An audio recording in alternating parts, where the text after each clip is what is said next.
Assalamualaikum warahmatullahi wabarakatuh. Selamat pagi dan salam sejahtera untuk kita semua. Apa kabar sahabat? Dan tentunya di setiap hari Senin mulai jam 9 sampai jam 10 kita ada komunikasi bisnis. Masih bersama Pak Roni Hamustamu, beliau adalah Direktur Quadrant Consulting. Dan nanti tema yang akan dibahas adalah Building Your Value Proposition. Mengapa orang harus beli produk saya? Dan di awal-awal saya coba sapa dulu Pak Roni. Selamat pagi, Assalamualaikum Pak Roni. Selamat pagi Mas Panji dan sahabat Suara Sidoarjo. Luar biasa, salam sukses ini Pak Roni. Salam sukses buat semua. Iya, tampak Semoga dari awal minggu ini jadi baik ya. Amin ya rabbal alamin. Tampak kalau lihat dari Zoom ini penampilannya Pak Roni setiap hari selalu segar begitu ya? Pagi. Sudah sarapan ini Pak Roni? Sudah Mas, terima kasih. Iya, alhamdulillah. Baik, nanti Pak Roni akan menjelaskan tentang building your value proposition, begitu ya. Mengapa orang harus beli produk saya? Nah, itu adalah hal yang terpenting Pak Roni. Karena kita tahu di dunia pemasaran, marketing itu kompetitornya luar biasa banyak, begitu ya. Tapi sebelum nanti ngobrol dengan Pak Roni, saya ingin juga sapa beberapa sahabat Suara Sidoarjo yang bergabung join lewat Zoom. Nanti juga ada peluang untuk sahabat-sahabat untuk bertanya begitu ya. Nanti jangan lupa nanti kalau ada sesi tanya jawab nanti Anda bisa chat untuk bertanya. Nanti akan kami alokasikan untuk Anda untuk peluang bertanya dengan Pak Roni. Selamat pagi Bu Setiawati.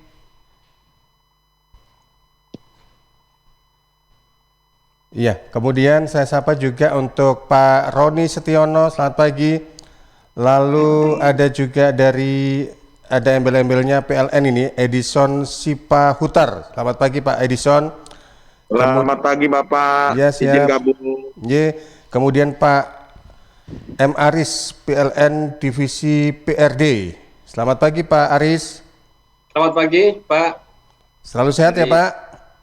Sehat, alhamdulillah Pak. Kemudian ada Agustri Suardi, Pak Agustri ya, bukan Pak Agustri bukan? Siap. Selamat pagi Pak Agustri. Kemudian Pak Denis di Jakarta, Pak Denis, selamat pagi Pak Denis. Selamat pagi Mas Panji, salam sehat buat kita semua. Amin. Ya. By the way, ini videonya nggak munculin Pak? Iya, sebentar dimunculin. Saya kangen dengan suasana ruang tamunya Pak Denis yang lapang begitu ya. Oke, halo semuanya, selamat pagi Mas Roni, Pak Roni dan teman-teman, luar biasa. Iya, kemudian saya sapa juga Pak Ramdhani, selamat pagi Pak Ramdhani. Kemudian Pak Abdul Rahman, selamat pagi Pak Abdul Rahman. Pagi Pak. Dan Pak Aris Jaya lagi foto selfie di depan mobil mahal ini, Hummer ini. Selamat pagi Pak Aris Jaya. Pagi. Ini mobil sendiri ya Pak? Alhamdulillah numpang Pak. Ya, makanya nggak perlu punya, yang penting bisa mejeng, itu yang paling penting. Biar orang lain yang beli, kita yang keren gitu ya. Mas Panji. Iya. Kemudian Pak Ananta, selamat pagi Pak Ananta. Pagi Pak Roni. Iya, baik. Selamat pagi Pak Ananta. Ya, untuk sahabat Suara Sidoarjo yang lain juga selamat pagi, dan juga nanti Anda bisa ada peluang untuk bergabung karena ini siaran secara live juga di channel YouTube Suara Sidoarjo Live. Kalau Anda yang belum subscribe silakan subscribe. Kemudian juga di Facebook kami juga live, di audio streaming di www.suarasidoarjo.id kami juga siaran live. Kemudian di beberapa platform sosial media yang lain. Baik, kesempatan untuk Pak Roni. Monggo Pak Roni mengenai tema kita Building Your Value Proposition. Mengapa orang harus beli produk saya? Silakan Pak Roni. Terima kasih Mas Panji dan sahabat Suara Sidoarjo, baik yang on air melalui radio begitu dengarnya dari broadcast ya, maupun yang melalui webinar dan sosial media yang lain. Hari ini kita bahas sesuatu yang sangat menarik. Kenapa? Karena PSBB COVID di banyak tempat sudah diselesaikan, dibuka. Nah, akibat dibuka ini, tiba-tiba muncul gairah semua orang mau melakukan full speed seperti sebelumnya. Tapi ada kegagapan di beberapa titik. Ya tentu yang satu ada persoalan karena banyak yang masih melanggar itu, saya lihat protokol COVID. Tapi ada satu lagi, sudah lama nggak ngurusin pasar kan. Atau sudah lama pasar ini ada jarak. Nah sekarang tiba-tiba harus masuk lagi dan semua seakan-akan start bersama-sama seperti lomba lari begitu. Nah, maka ada beberapa hal yang harus jadi perhatian. Yang pertama, satu, apakah betul bahwa pelanggan kita yang kemarin masih jadi pelanggan kita? Kenapa saya katakan demikian? Karena ada beberapa teman pengusaha yang mengatakan pelanggan saya hilang, Mbak. Hilang, betul-betul hilang, nggak ada. Akibat COVID ini tidak ada pembelian, bukan direbut oleh lawan. Yang kedua, kita periksa bagaimana iklim kompetisi, bagaimana peta yang ada di lapangan. Perusahaan-perusahaan lain, bagaimana caranya? Nah, kalau kita tahu itu, kita kombinasikan dengan perusahaan kita sendiri, maka proposisi atau tawaran nilai, itu yang saya maksud adalah bagaimana kita menawarkan, menunjukkan, mengkomunikasikan produk barang dan jasa kita supaya terlihat baik dan dibutuhkan oleh pelanggan. Kenapa saya katakan begitu? Karena calon pelanggan kadang-kadang tidak tahu kalau dia butuh sebetulnya. Kadang-kadang calon pelanggan tidak menyadari bahwa apa yang kita lakukan itu lebih baik. Nah, karenanya saya selalu mengatakan value proposition atau tawaran atas nilai itu adalah kapabilitas. Kapabilitas apa yang kita miliki untuk menghasilkan dan menyajikan nilai yang dibutuhkan pelanggan namun tidak dimiliki oleh para pesaing kita. Tadi saya lihat ada PLN. Ya. Teman-teman PLN ini termasuk yang agak nikmat. Karena di beberapa tempat PLN itu bergerak seakan-akan tanpa ada lawan. Walaupun sekarang muncul yang namanya energi terbarukan. Itu bisa jadi tantangan ke depan. Tapi PLN bergerak. Nah, ini sesuatu yang menarik. Tetapi ada juga di beberapa tempat lain orang yang membangkitkan sendiri. Nah, pertanyaan, apa yang menyebabkan calon pelanggan atau pelanggan itu akan setia dan selalu mengatakan, saya lebih baik sama PLN karena yang lain nggak ada. Mobil yang tadi foto itu, mobilnya mewah, harganya mahal. Sebulan belum tentu laku satu. Tapi dia bertahan di sana. Berarti ada sesuatu yang dia miliki, tidak dimiliki pesaing, khusus untuk pelanggannya dia. Jadi itu yang saya sebut sebagai value proposition, Mas Panji. Nah, tapi saya ingin ingatkan, value proposition itu dimulai dengan satu hal yang namanya menciptakan nilai. Nah, apa artinya menciptakan nilai? Proses mencari kebutuhan dan kemauan orang banyak. Dan kita berusaha untuk memenuhinya dengan cara yang menguntungkan perusahaan.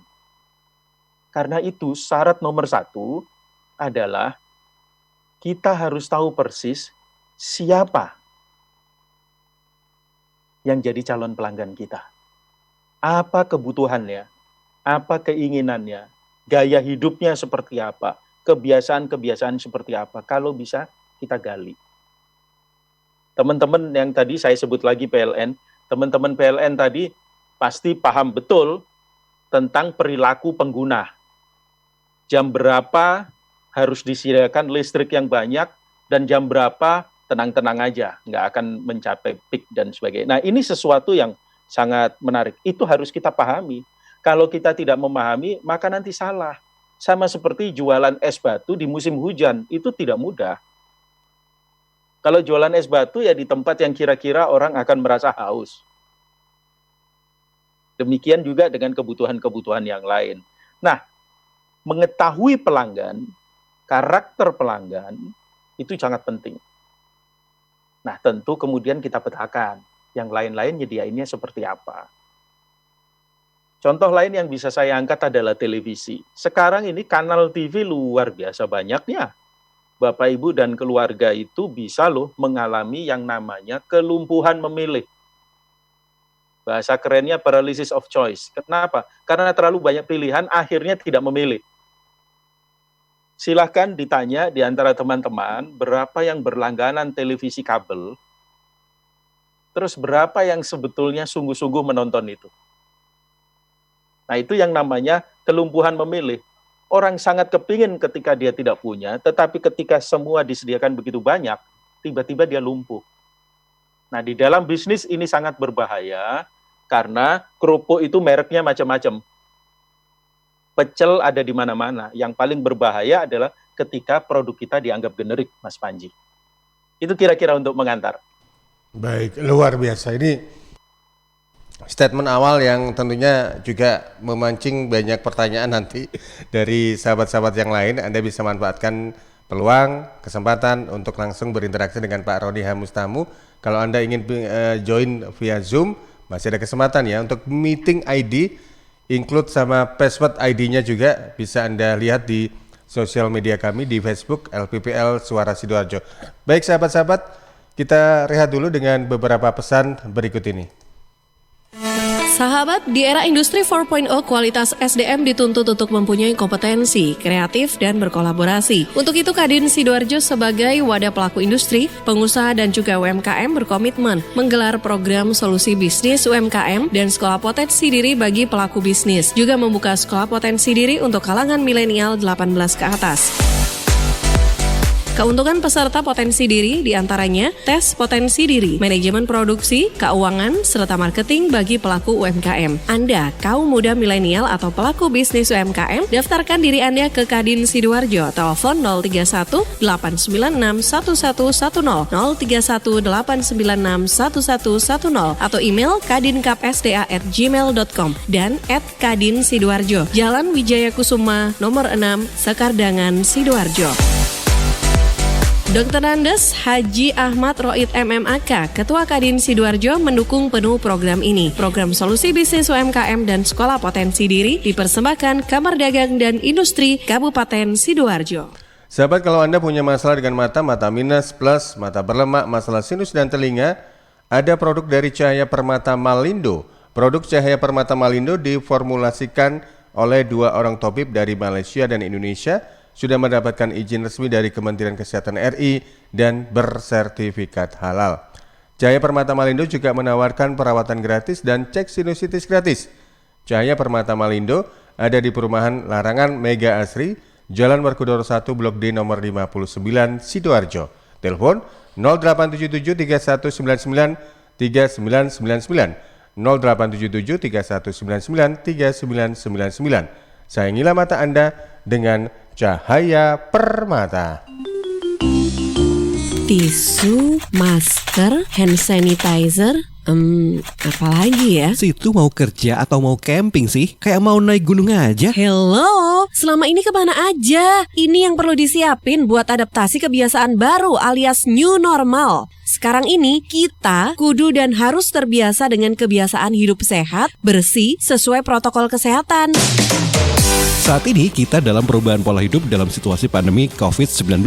Jadi kita perlu melaksanakan adaptasi kebiasaan baru atau protokol kesehatan dalam kegiatan sehari-hari. Jangan lupa pakai masker, tetap jaga jarak, sering cuci tangan pakai sabun dengan air mengalir. Sediakan hand sanitizer kemana-mana. Kalau flu, di rumah saja. Nggak perlu bersalaman, say hello saja. Kalau nyampe di rumah, langsung mandi. Gunakan uang elektronik. Kalau naik kendaraan umum, jaga jarak. Balita atau lansia di rumah saja. Ayo menuju new normal dengan melaksanakan protokol kesehatan dan menerapkan adaptasi kebiasaan baru. Hei, udah jam berapa nih? Kebiasaan telat juga masuk new normal ya? Ada yang kurang satu, uang sakunya belum. Iklan layanan masyarakat ini persembahan Dinas Kesehatan Kabupaten Sidoarjo. Sahabat, kita tahu bahwa merokok dapat mengganggu kesehatan, apalagi rokok ilegal. Ciri-ciri rokok ilegal yaitu rokok yang beredar di pasaran tanpa pita cukai, memakai pita cukai palsu, memakai pita cukai bekas, atau rokok yang memakai pita cukai yang salah peruntukan. Dengan harga jual yang murah, maka rokok ilegal pasti berdampak negatif, diantaranya meningkatkan jumlah perokok pemula dan juga berdampak pada penerimaan negara. Mari bersama-sama memberantas rokok ilegal. Iklan layanan masyarakat ini dipersembahkan oleh Bea Cukai Sidoarjo. Suara Sidoarjo, lembaga penyiaran publik lokal pemerintah Kabupaten Sidoarjo. Baik sahabat, terima kasih Anda masih bersama kami di program Komunikasi Bisnis bersama Roni Hamustamu, Director Quadrant Consulting, dan tema kita adalah Building Your Value Proposition. Mengapa harus beli produk saya ini ya. Jadi ada kesempatan bagi Anda untuk bertanya, baik itu lewat WA, on air langsung juga boleh, atau Anda tinggalkan komentar Anda di YouTube juga bisa, begitu ya. Pak Roni, ini ternyata ada beberapa yang sudah join via Zoom ini. Saya sapa dulu ya Pak Roni ya. Selamat pagi Pak Sam di Medan, apa kabar?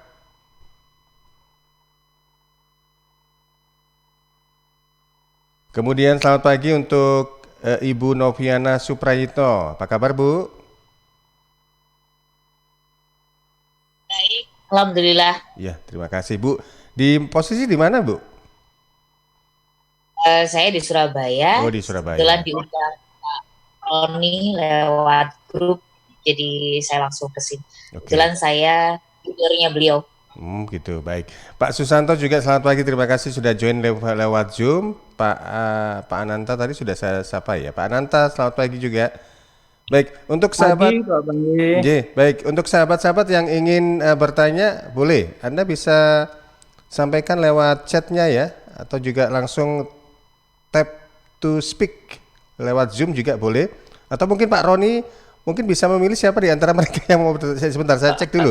Kelihatannya sudah ada yang bertanya ini lewat apa? Lewat chat. Coba saya cek dulu. Oke, belum kelihatannya. Barangkali ada yang bertanya, silakan. Ada di antara sahabat-sahabat yang bertanya lewat Zoom ini. Pak, sebentar saya coba cek dulu. Baik, sepertinya Pak Sam di Medan. Ada pertanyaan Pak Sam kepada Pak Roni? Silakan Pak Sam.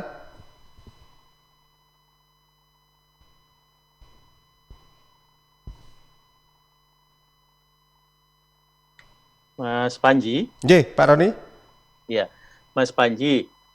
Di sini nanti barangkali kita juga bisa minta pandangan Mbak Setiawati. Mbak Novi tadi sudah hilang, itu adik kelas saya di semalam maupun di Universitas Airlangga. Nanti saya pasti akan minta pandangan dari Pak Denis, seorang yang sangat rajin mengamati perkembangan pasar. Jadi beliau nanti perlu itu untuk berbagi, Pak Denis. Tapi saya ingatkan begini, kadang-kadang bisnis itu ada yang sederhana sekali mulainya. Pokoknya saya mau gerak. Kenapa? Karena nggak ada pilihan lain. Nah, itu boleh-boleh saja. Tetapi kalau kami selalu menyarankan, sebelum melangkah sebaiknya petakan. Kenapa? Kadang-kadang ada ranjau di jalan. Kadang-kadang ada teman lain yang sedang ngebut, jangan sampai waktu kita menyeberang jalan tanpa disadari mereka nggak sempat ngerem, begitu. Nah, itu perlu kita pahami. Jadi kita petakan bagaimana lapangannya, siapa saja pemain, mereka masuk itu sudah siap seperti apa. Jadi boleh dibilang kalau kita mau jualan, kita harus tahu siapa lawan kita. Tahu persis. Nanti Pak Denis itu bisa cerita bagaimana lembaga pembiayaan itu jumlahnya begitu banyak. Gitu. Bagaimana berkompetisi supaya tetap terlihat. Nah, yang kedua itu adalah apa sih yang dimaui oleh pelanggan. Kalau Mas Panji dan sahabat Suara Sidoarjo masih ingat, dulu itu orang kalau masuk asuransi tujuannya apa? Supaya kalau saya nanti mati, ahli waris saya dapat warisan. Hari ini kebutuhan, keinginan sudah berubah. Ada orang yang sengaja membeli asuransi, itu jaminan warisannya, itu justru dianggap bonus karena dia mau memainkan uangnya di sektor itu. Boleh-boleh saja karena digabung dengan investasi. Nah, karenanya kita mesti lihat. Nah, yang ketiga sangat penting, tidak boleh dilewatkan adalah kita hebat di mana. Anda boleh langsung kenceng lari gitu, tapi Anda hebat di mana? Kenapa? Karena ternyata lari itu kan banyak modelnya. Ada yang lari sprint. Anda pokoknya dalam 11 menit, dalam 100 meter harus kurang dari 10 detik. Nggak peduli gimana, secepat mungkin, itu boleh. Tapi kalau Anda menggunakan metode sprint untuk lari maraton, bisa-bisa mati di tengah jalan. Karena maraton itu butuh endurance, orang yang tahan dengan stabil larinya seperti itu. Ada di bisnis itu ada banyak pilihan. Tentu perusahaan akan mengatur maunya yang di mana. Ada orang yang atau ada perusahaan yang mengatakan saya cari pelanggan ini susah, tapi sekali saya dapat 20 tahun sama saya. Tapi ada orang yang sukanya itu istilah dia dagangan yang dagangan. Apa itu dagangan yang dagangan? Ya pokoknya setiap minggu, setiap bulan dia keluarkan produk baru terus, dia mengenalkan terus ke pasar gitu ya. Jadi hidupnya memang dari rutin seperti itu, dari A ke B. Nah ini berbeda tentu. Karenanya ketika kita bicara tentang value proposition atau proposisi nilai, fokusnya adalah kapabilitas apa yang kita miliki untuk menghasilkan dan menyajikan nilai yang dibutuhkan pelanggan, namun tidak dimiliki para pesaing kita. Dan itu itu menjadi sangat sulit pertanyaannya. Karena tidak dimiliki oleh pesaing kita. Padahal pesaing selalu berusaha untuk memperlengkapi diri. Kira-kira itu Mas Panji, dan saya lihat Pak Denis itu sudah siap itu dengan komentarnya. Boleh kita dorong. Boleh, silakan Pak Denis. Ya. Baik, terima kasih Pak Roni, Pak Panji, dan teman-teman yang saya hormati tentunya. Saya mencoba tergelitik untuk memberikan observasi kepada PLN ya. Nah, jadi tentunya PLN adalah satu industri yang sangat dibutuhkan masyarakat luas ya. Dan kita nggak terbayang kalau PLN nggak ada ya. Kita semua nggak bisa zooming juga kan, selesai gitu loh. Nah, tetapi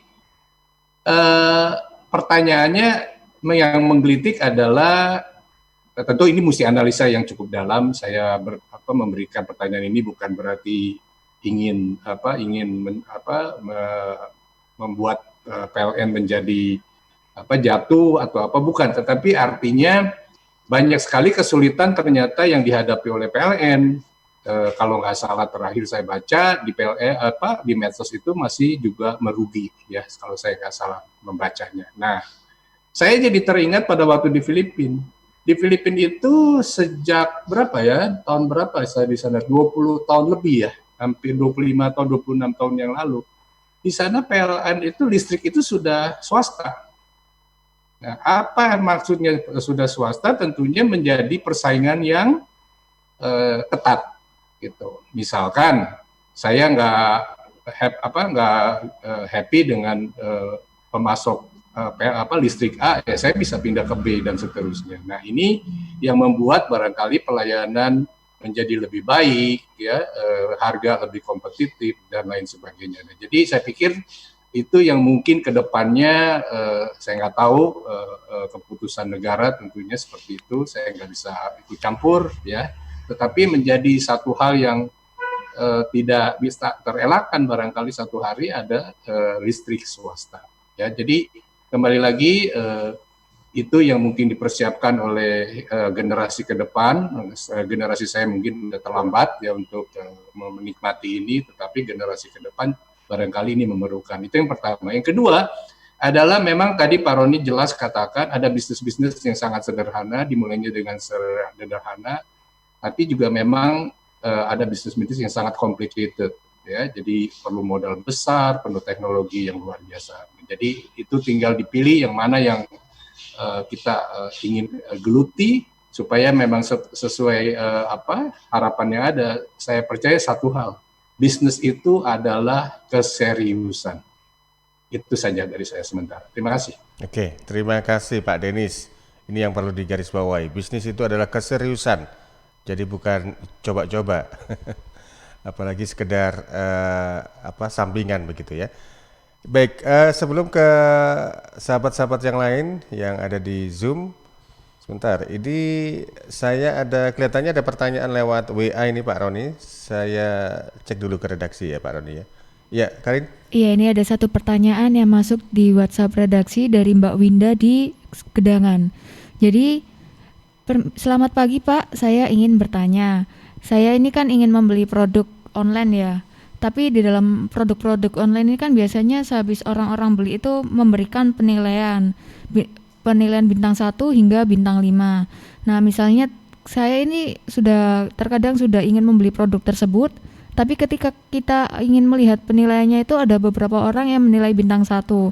Cuman perbandingannya itu lebih banyak di bintang 5-nya.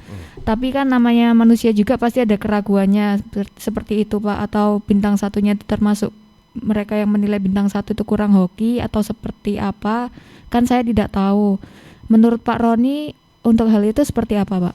Baik, terima kasih Mbak Winda yang sudah menyampaikan informasinya atau pertanyaannya lewat WA di 08213264 109. Iya Pak Roni, sepertinya Bu Novi juga masih join itu di Zoom. Baik, saya serahkan ke Pak Roni. Ini kita ke Bu Novi dulu atau menanggapi pertanyaan dari Bu Winda di Gedangan. Ini kelihatannya lebih condong ke rate sellernya gitu ya. Ya, biar saya nggak lupa, mending ke Bu Winda dulu. Monggo. Ya, ada dua tadi yang saya ragu atas pertanyaan itu dari sisi calon pembeli atau dari sisi penjual. Kalau dari sisi pembeli sederhana. Pembeli akan punya kecenderungan dia memilih yang aman buat dia. Yang aman buat dia adalah yang rating tinggi. Kecuali pembelian-pembelian yang sangat khusus, itu orang akan meluangkan waktu untuk memeriksa kenapa ada yang muncul angka atau bintang 1. Tapi kalau dia hanya membeli sederhana, saya sedang butuh tas, dan saya search di internet, ketemu produk ini, providernya ada 3, saya akan cenderung ambil bintang yang paling tinggi. Nah, itu model pasar. Pasar itu ada nanti yang namanya wisdom of the crowd. Jadi ketika banyak orang memilih ke kanan, maka kecenderungan para pelanggan yang lain akan ke kanan. Contoh kalau mau pemilu itu loh, tiba-tiba lembaga surveinya macam-macam, masing-masing memenangkan calon unggulannya masing-masing yang kontrak dia. Gitu. Karena apa? Tujuannya mau memaksimalkan wisdom of the crowd ini. Gitu. Ketika orangnya ke kanan, semua ke kanan, ya akhirnya yang belum punya pilihan akan ke kanan. Nah, hal yang seperti itu terjadi di pasar. Karenanya sebagai produsen atau sebagai penjual, tolong dipastikan dan sangat hati-hati terhadap apa yang Anda sajikan kepada pelanggan. Apalagi kalau sudah menyangkut bisnis yang online. Karena bisnis online itu mudah sekaligus kejam. Kejam dalam arti Anda seakan-akan tidak punya peluang untuk merespon, menjelaskan bahwa maaf kami kemarin salah, nggak sengaja, itu nggak ada. Orang langsung memberi bintang. Dan bintangnya itu bisa 1, bisa 5. Karena pastikan, yang pertama, kebaruan. Apakah Anda memberikan produk yang baru, yang lain nggak punya? Kalau itu ada, Anda akan lumayan. Nanti kita akan bahas itu. Konsep lama sebetulnya, namanya VRIO, V-R-I-O, gitu kan. Nanti kita akan bahas itu. Nah, tapi ketika kita memberikan kebaruan ini, pertanyaan pertama adalah, apakah kualitasnya baik? Apakah harganya bersaing? Apakah timing untuk masuk ke pasar dan proses menyerahkan kepada pelanggan itu baik? Karena pelanggan sekarang dengan adanya teknologi ingin dimudahkan. Gampangnya gini, dalam bahasa Inggrisnya better, saya mau itu lebih baik. Saya mau cheaper, itu harus lebih murah. Saya mau faster, itu harus lebih cepat. Dan saya mau easier, lebih mudah buat saya. Saya tidak mau ada produk yang menyulitkan saya. 4 hal ini mungkin suatu saat akan jadi 5, 6, 7, dan sebagainya. Itu jadi panduan. Maka sebagai penjual, hati-hati betul. Jangan Anda sampai melepaskan standar.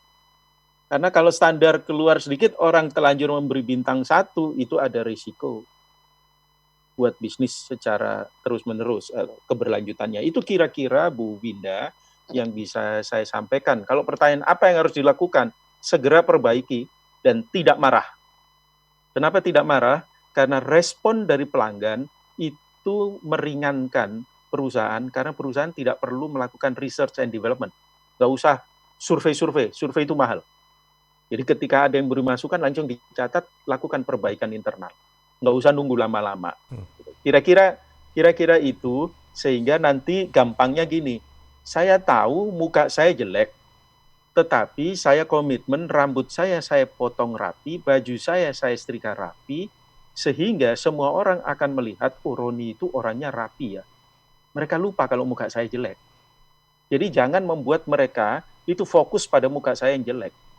Kita tawarkan sesuatu yang baik. Kira-kira itu yang menurut hemat saya perlu menjadi perhatian, menjadi keyakinan para pemasok. Itu Mas Panji. Saya lihat juga ada di chat ini beberapa ya. Boleh saya respon? Boleh, silakan Pak Roni. Oh, ya. Terima kasih. Ini terkait dengan PLN dua-duanya saya lihat ya. Bagaimana mempertahankan value proposition ketika core business itu hanya dimiliki satu perusahaan, monopoli lah. Gitu.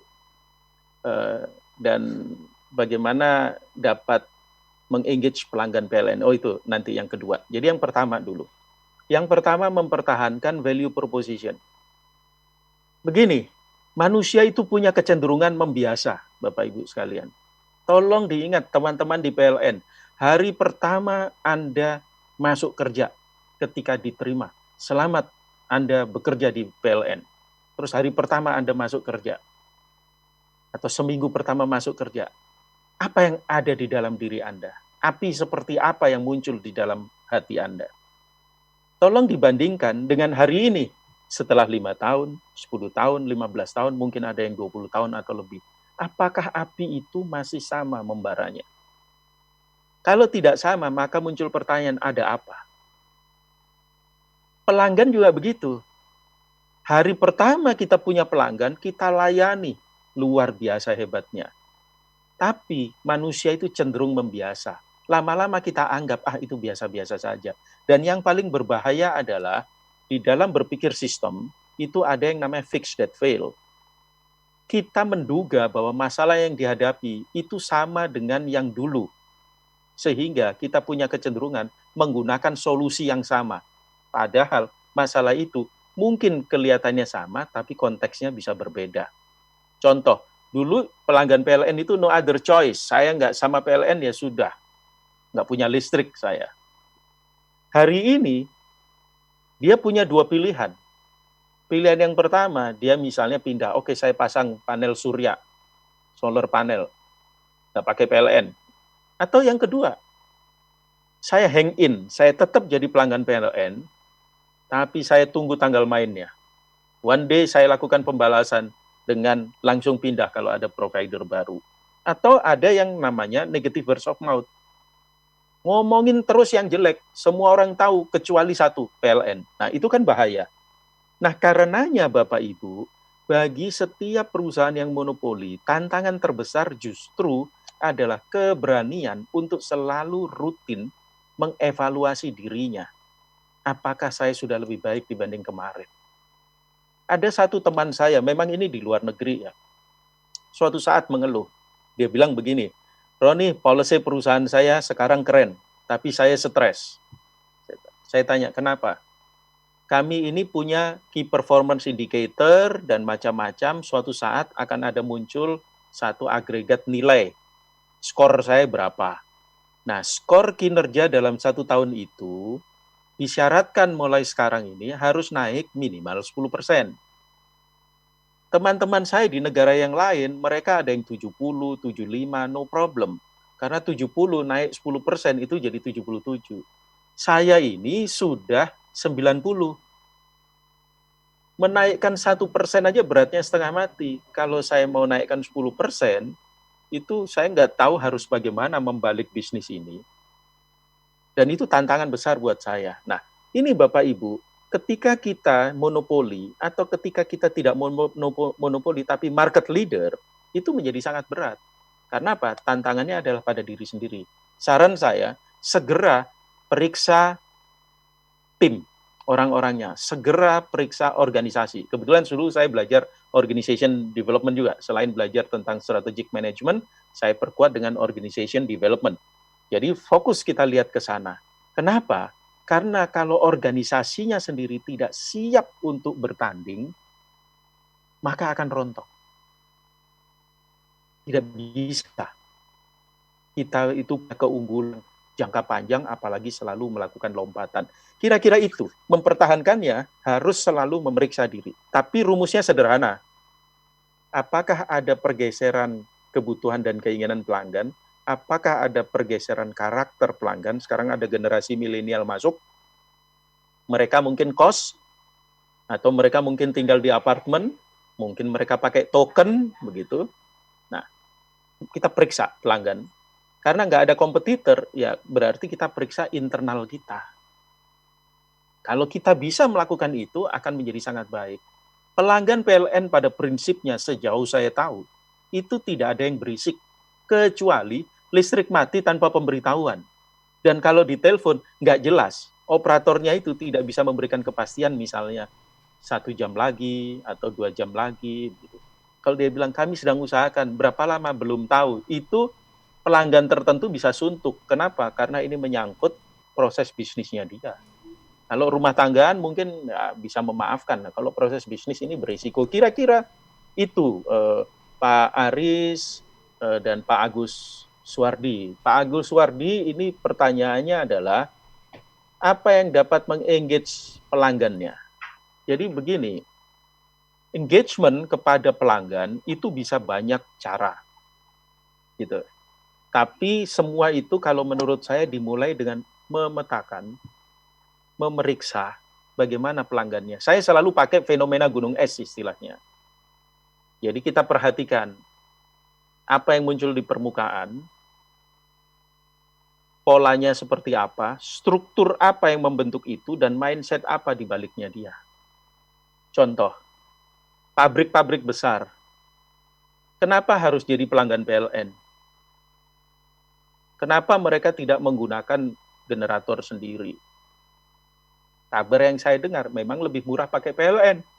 Kan begitu. Dibanding kalau dia membiayai dirinya dengan generator yang pakai bahan bakar minyak misalnya. Jadi itu mesti kita lihat. Tapi jangan lupa, ada juga sekarang karena ada keharusan di perusahaan TBK untuk melakukan sustainability report, membangun laporan berkelanjutan, itu ada pengurangan emisi dan sejenisnya. Itu mereka mulai masuk. Saya sekian persen menggunakan solar panel, saya sekian persen menggunakan energi terbarukan yang jenis ini, itu, dan sebagainya. Nah, ini sesuatu yang sangat menarik. Itu kira-kira yang bisa saya sampaikan. Untuk awal nanti dengan Pak Agus Suwardi, ada beberapa topik yang memang langsung akan menusuk pada engagement dengan pelanggan. Kebetulan hari ini kita lagi bicara tentang value proposition-nya. Kira-kira itu Mas Panji, silakan. Baik, Pak Roni dan juga sahabat Suara Sidoarjo yang lain, kita break dulu sebentar. Nanti juga ada peluang untuk menyapa Bu Noviani. Sebentar, Bu Novia ya. Nanti beliau juga akan ada kesempatan untuk menyampaikan perspektifnya atau pendapatnya mengenai tema kita untuk kesempatan pagi hari ini. Warga Sidoarjo dan sekitarnya, karena merebaknya wabah virus corona, pemerintah menghimbau untuk menghindari kerumunan dan kegiatan di luar rumah. Untuk itu, warga Sidoarjo dan sekitarnya yang akan melakukan pembayaran pajak kendaraan bermotor bisa lewat layanan online. Anda bisa memanfaatkan fasilitas pembayaran online di e-Samsat, Link Aja, PPOB Indomaret, Alfamart, Tokopedia, dan juga Gria Bayar BTR. Manfaatkan juga diskon berupa pemotongan nilai pokok pajak kendaraan bermotor khusus untuk warga Jawa Timur. 15% untuk roda 2 atau 3 dan 5% untuk roda 4 atau lebih. Berlaku mulai 12 Juni sampai 31 Juli 2020. Informasi ini disampaikan oleh kantor bersama Samsat Sidoarjo Kota dan Krian. Setiap hari paparan debu, kotoran, polusi atau hal lain yang negatif membawa efek untuk kita. Akibatnya, mata, telinga, bahkan hidung menjadi bermasalah. Seperti gangguan pada mata, sinus pada hidung, atau masalah dengan telinga. Jangan biarkan gangguan pada mata, telinga, dan hidung menjadi penghambat aktivitas, bahkan mengganggu produktivitas. Karena sekarang ada solusi sehat cara herbal dari Cahaya Permata. diformulasikan langsung oleh 2 tabib Indonesia dan Malaysia. Sudah lulus uji Kementerian Kesehatan dan bersertifikat halal. Produk herbal Cahaya Permata teruji dan terbukti mengatasi masalah mata minus plus, katarak, mata berlemak, sinus, dan gangguan telinga. Buktikan sendiri. Cahaya Permata Malindo juga menawarkan pemeriksaan mata, cek sinus dan gula hidung, dan pengobatan telinga secara gratis. Hubungi tabib di 0877 3199 3999. Sekali lagi di 0877 3199 3999. Sayangilah mata Anda dengan Cahaya Permata. Sahabat, air adalah 2/3 dari komponen penyusun tubuh kita. Jadi pilihlah air yang tidak hanya untuk pelepas dahaga, tapi juga punya nilai lebih. Banyaknya produk air minum dalam kemasan atau AMDK. Nah, satu di antaranya Anda bisa memilih air mineral Santri, produksi Kopontren Sidogiri Pasuruan. Air mineral Santri tidak hanya menyehatkan tapi juga ikut mengembangkan perekonomian umat. Air mineral Santri bisa Anda dapatkan dalam berbagai kemasan mulai dari 120 ml sampai dengan kemasan galon. Untuk info lengkap dan pemesanan, Anda bisa hubungi Ustadz Muhammad Seger, CV Lantabur Sidoarjo, telepon 0821 3404 0289, 0821 3404 0289. Distributor air mineral Santri wilayah Sidoarjo ada di Jalan Sawo RT 3 RW 1 Plumbungan Sukodono Sidoarjo. Air minum ya Santri. Ingat tanggal 10 ya, jangan sampai kena denda pelayanan loh. Jangan lupa batas waktu tanggal 10.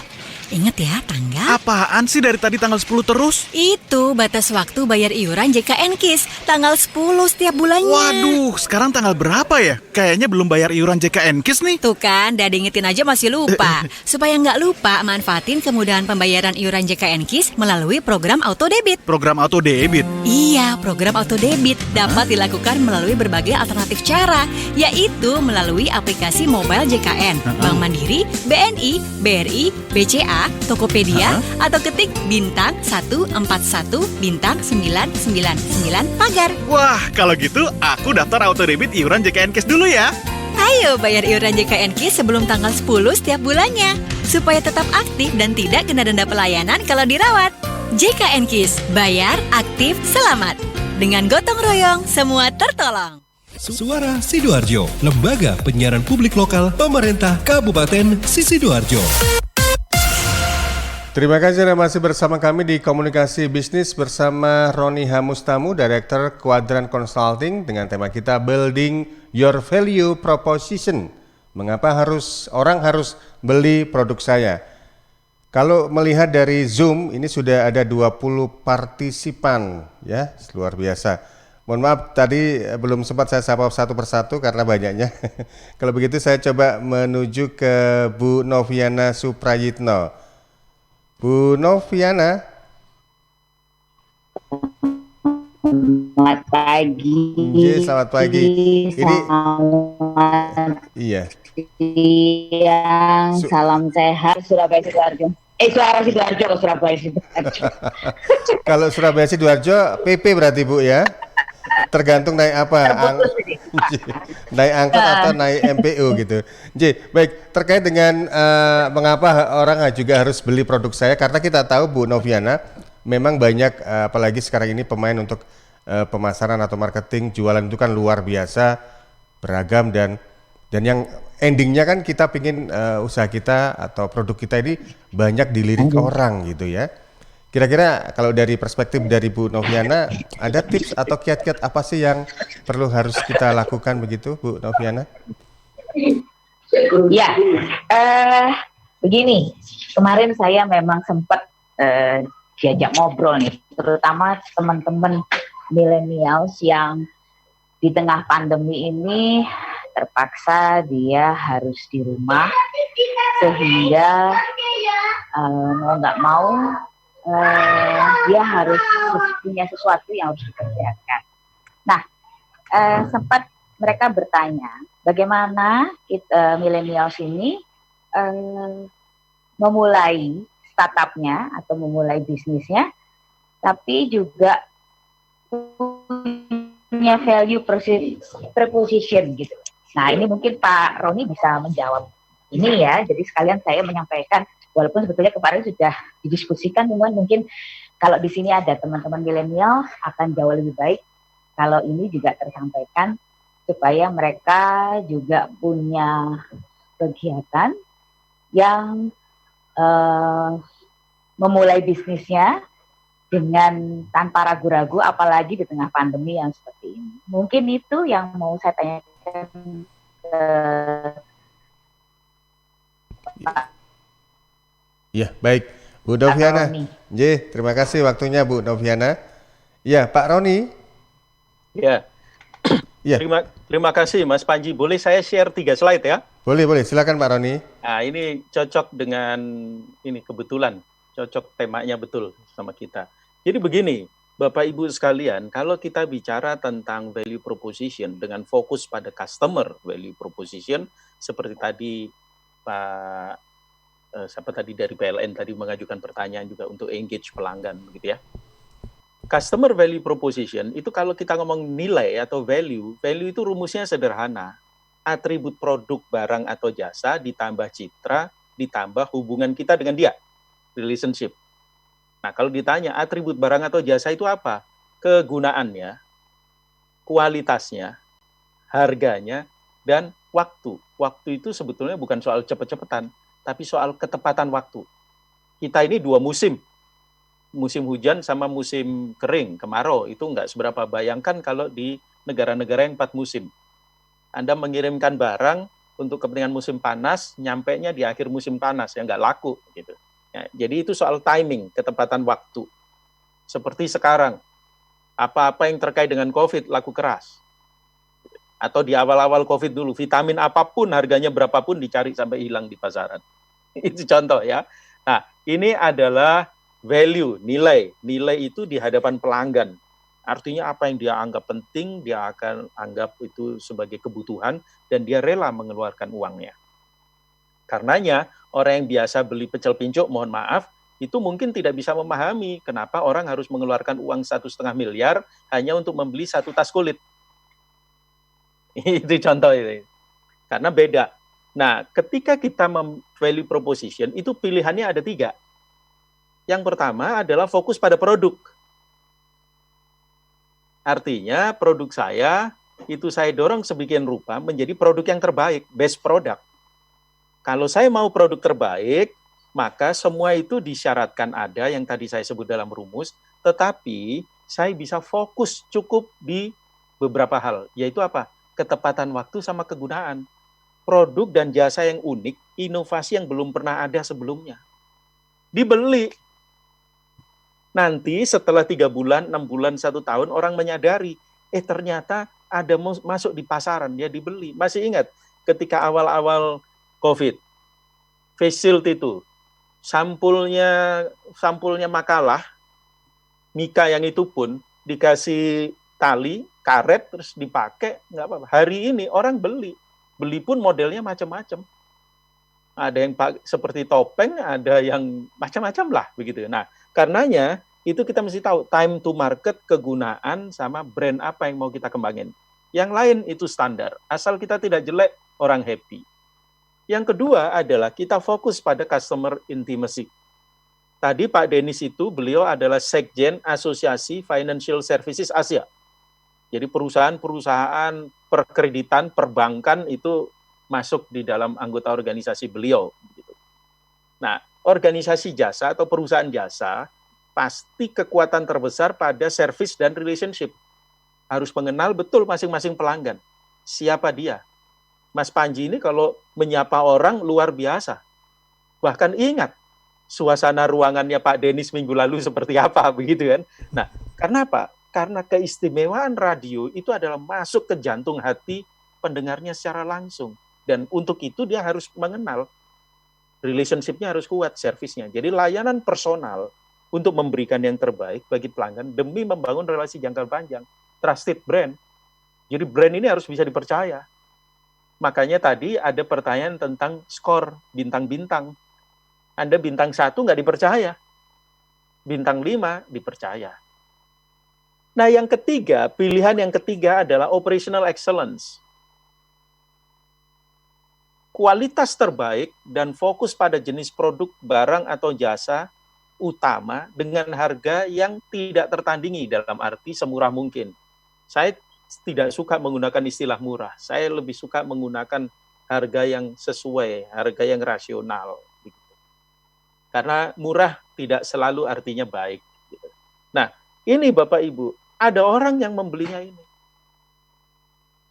Relationship nggak penting-penting amat. Bahkan dia nggak perlu tahu kantornya di mana, yang penting semua beres. Ini ada kelompok yang namanya smart shopper. Orangnya memilih betul. Nah, karenanya Bapak Ibu sekalian dan teman-teman tadi PLN yang sempat lihat, ya mesti kita cek lah. Mau milih mana? Kalau ambil strategi yang product leadership, berarti Anda harus kuat di inovasi. Surveinya harus kuat. Research produknya harus kuat, karena Anda kuat di product development. Ke marketnya itu juga harus langsung boom, zet, penuhi semua distribution channel. Nggak boleh ada yang kosong. Yang lain standar. Kalau Anda fokus pada customer intimacy, ya sudah, customer management prosesnya harus kuat. Anda harus tahu persis siapa pelanggan. Orang kalau punya masalah, Anda harus bisa memberikan solusi. Ada satu provider jasa begitu yang menarik buat saya. Suatu saat karena saya kenal, saya sampaikan, saya beri masukan. Lain kali, lakukanlah seperti PDAM. Kalau mau perbaikan, beritahu. Sehingga orang siap-siap. Jangan Anda matikan layanan, nunggu orang komplain. Kalau orang komplain, baru Anda jelaskan bahwa sedang ada begini. Itu pun kadang-kadang tanpa kata maaf. Dan itu berisiko. Nah, ini nanti akan menimbulkan respon. Saya akan ceritakan belakangan. Nah, yang ketiga adalah operational excellence, supply chain management, rantai pasokan yang mesti efisien. Anda fokus di dalam efisiensi. Kira-kira itu yang bisa saya sampaikan merespon yang tadi Mbak Novi. Jadi sekarang tergantung dalam arti teman-teman milenial mau masuk yang mana. Kalau masuknya itu kepada customer intimacy, pastikan hubungannya erat. Customer intimacy itu loyalitasnya keren. Operational excellence itu yang biasanya nggak ada loyalitas. Pokoknya yang penting murah. Kan begitu. Nah, tapi perhatikan risiko terhadap respon pelanggan. Yang nanti kita akan bahas, tapi hari ini saya sebutkan saja. Respon pelanggan itu ada 4, pada umumnya yang generik. Yang pertama, komplain. Komplain itu adalah respon terbaik yang bisa dimiliki oleh pelanggan yang tidak puas. Komplain. Jadi kalau ada yang komplain, jangan dimarahin. Bila perlu, beri hadiah, beri bonus, beri gimmick. Yang kedua, itu quit. Dia keluar. Dia ganti. Dia pergi ke tempat lain. Pergi ke toko lain lah, kira-kira begitu.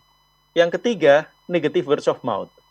Dia akan ngerumpi, dia akan ngerasani kalau orang Sidoarjo bicara. Jadi itu akan disampaikan ke semua orang kecuali Anda. Yang lain diberitahu. Dan itu jelek untuk reputasi perusahaan. Yang keempat, ini saya sebut silent killer. Sangat berbahaya. Namanya hang in. Hang in itu cuman gandolan, bergelantungan. Kenapa hang in? Dia ada di tempat Anda bukan karena dia puas. Tapi karena no other choice. Nggak ada pilihan lain. No better choice. Nggak ada yang lebih baik. Jadi ya mau nggak mau terpaksa. Nah, tantangan di PLN, itu contohnya ya PLN saya angkat lagi, itu adalah ada potensi banyak orang yang hang in di sana. Mohon maaf saya sebut satu perusahaan, dulu ada yang namanya TVRI. TVRI itu tiba-tiba kehilangan banyak pelanggan, bahkan secara bisnis pernah goyah sekali. Kenapa? Karena muncul TV swasta. Padahal para presenter, tokoh-tokoh penting di TV swasta ini alumni TVRI.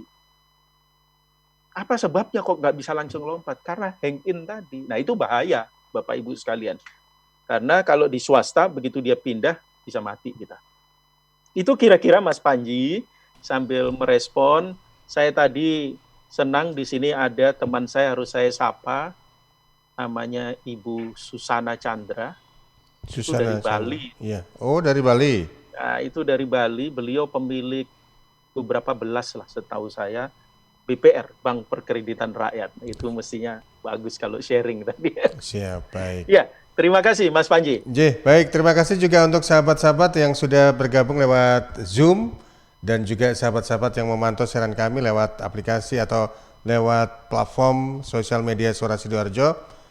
Sebelum saya akhiri karena waktunya terbatas sepertinya, karena memang kalau ngomong soal bisnis itu memang asik dan juga waktu 1 jam sepertinya nggak cukup ya, tapi mohon maaf karena waktunya juga terbatas. Terima kasih sekali lagi untuk partisipan yang sudah bergabung lewat Zoom. Ada Pak Agustiono, ada Ibu Laila NR, ada Pak Jimmy, kemudian Pak Susanto juga, ada beberapa yang lain, ada MDT, ada Henry Malkorps, kemudian ada Islah 731 juga, terima kasih.